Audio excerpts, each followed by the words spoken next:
My name's Lynn Peacock, I'm 50. I was diagnosed with breast cancer in 2012 and chose to have a double mastectomy.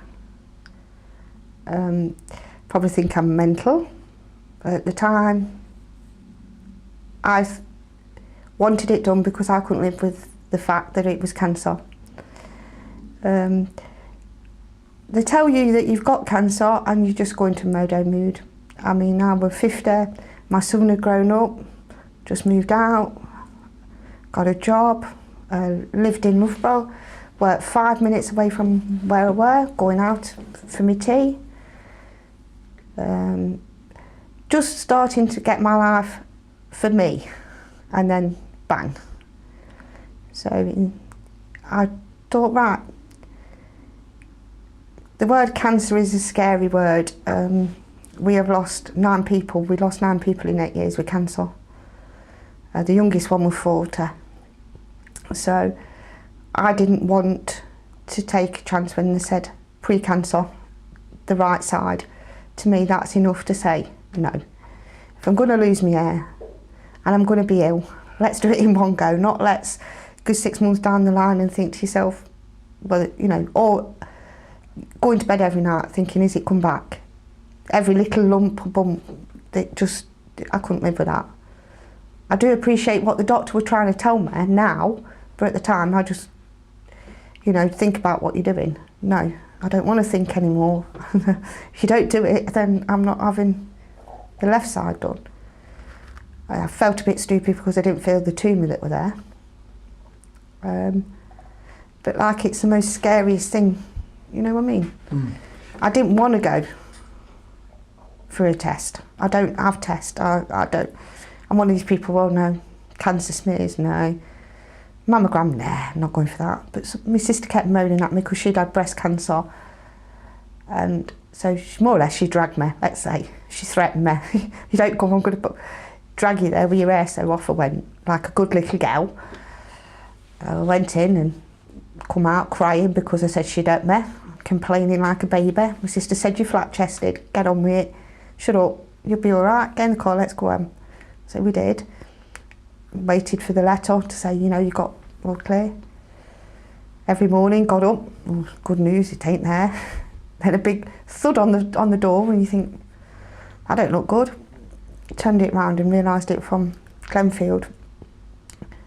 I thought, that's not an all clear letter I'd seen him. So I made my son undo it and he says, you've got another appointment. So off I went, and that was just like, you sit and waiting, don't you? Everything's going through your head. No, there's nothing wrong. Well, what if there is something wrong? What if I'm going to die? My main concern was, I'm going to die, you know. So we went in, and looking at a computer screen didn't mean anything, and she's going, you've got this, you've got that, you've got the other. I'm laying on a bed and I see a needle on my body. From my feet to my head, I couldn't stop shaking. And I can remember one of the nurses holding my hand and saying to me, you're going to be all right. I thought, you ain't in my shoes, mate. You know, what she's telling me. Am I ever going to be all right? And then she says, I said, I need to go to the toilet. I just wanted to get off that bed. I wanted to run out the hospital, really. But you can't go out in one of them nightgowns, can you? You look a bit silly and it's a bit cold. So my sister says, what's up? And I says, oh, I've got it. Everything wrong with me. I can't take it all in. So then the lady said, if you go in that room, somebody will come and talk to you. So you sit there and you think, you know, you've been in there ages, but you ain't, have you? You know, obviously it's not. It feels like you're in there for a lifetime before somebody opens the door. Oh, hello. Smile on her face, thinking, oh, yeah. She's going on and she says, do you know what's wrong with you? I says, well, look on your face. Could be, well, her eyes actually, not so much her face. I said, cancer. She says, that's right. She said, you've got it on the left side, the right side, and you've got this and that and the other. I'm thinking, what? And then she says, on the level 1 to 5, where do you think you are? And I don't know. She says 5. Well, the word that came out of my mouth was disgusting, really. I do apologise to her. It began with F. Oh, and she's no, you just, I'm thinking, you've just told me all that, and then you're saying no. She says, well, if you'd like to go and get dressed, and we'll get you a cup of tea.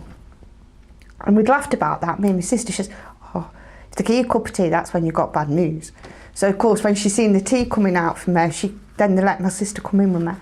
And all I kept saying to him for about 10 minutes, she hit me in the end, I'm going to die, ain't I?